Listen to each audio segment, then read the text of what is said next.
Good evening, everybody. I hope you didn't spend too long today at work sitting down. Now imagine 23 hours a day without moving around. That's what they call segregation. There's people living there right now.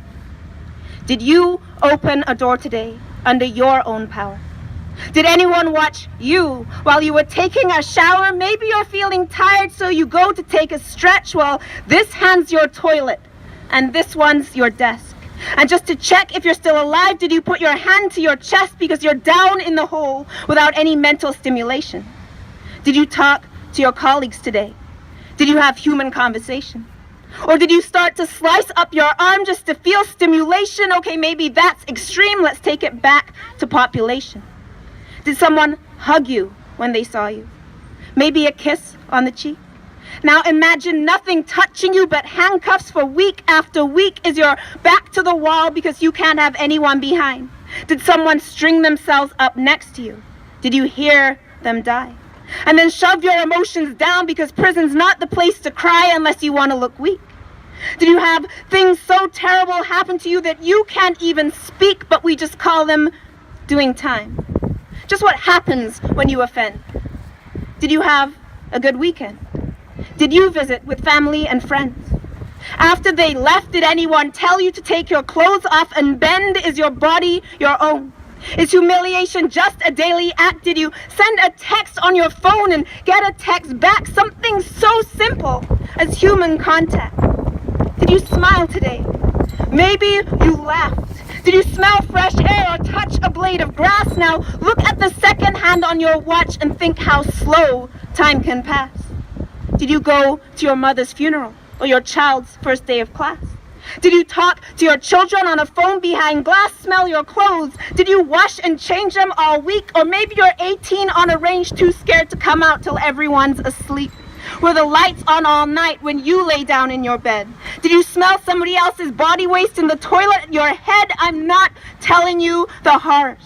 I'm just telling you the day-to-day, and I know you're just a human being, but now strip that humanity away.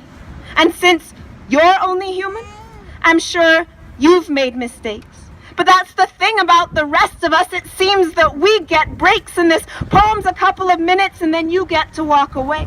But if you're sentenced on a range, well, then you have to stay until you dream about walking through the walls and you wake up still inside it all and there's someone screaming and banging just across the hall. And if you try to take your life, you have to push a button just to call. And they'll put you in a gown in a cell and watch you day and night and you won't get any help. So it's better just to lie. And then maybe it starts to feel normal, and that's the most frightening thing to know, because now even if you can get out, you're not sure how that's going to go. And you haven't touched a door in so long, or just shit when you're alone.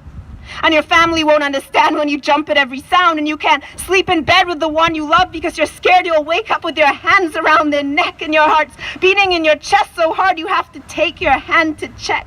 And maybe you start to think it's easier to go back to a cell between the toilet and the desk. What it's like for people doing time in prison, I can't begin to tell. And I know you're just human beings who try to live your lives so well, and we can read the judgment, but we'll never smell the smell or feel ourselves go numb or wait upon release dates that don't ever seem to come. And all I know is you can hear this poem. Then you don't have to stay. You can say you're only human. Now strip that humanity away. Thank you.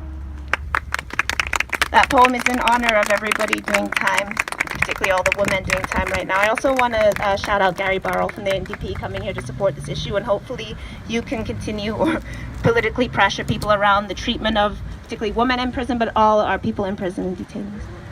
Thank you.